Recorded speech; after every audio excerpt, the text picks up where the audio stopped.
Ағбын пелтер айманы опытный алдағы культура тұрысында басталы класстағы күрінжелерге Александр Топановтың адыны Хакас драма театрының артистері Хакас шоның көк терігілеріне шарызылған ойын тұрғыс берді. Ол музыкальная юрт етіп адалған. По ойында сарынжы олықтың аршуық барған. Аны олың әйнемес шүтізі кішігілерге оға қынық білдірген.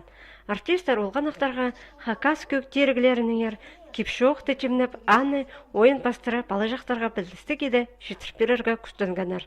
Хакасияны саблық артизі Светлана Селегеева балаларына ойындағы өн матырларының аттарын ұшты адатырған. Оларына қада ойында аралызып, аттығы ойлатқанар, база құз шілі ұшқанар.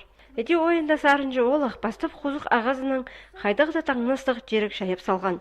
Андар аттың шилінің шиті қыл тартыбызған.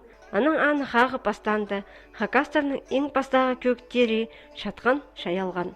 Аның тегірдегі шылтыстарының көпшікшілі сілік шаял барғанарын көріп, аға түй көктерін шайып саларға сағыз тұдыбызша. Андының қомыз көктері көріпші. Шел сағыразының азып алар үшін қобырақ темнел парша. Өдей соң сүрістірі, шонға туза ағылар темір қомыз, паза түр шаял барғанар.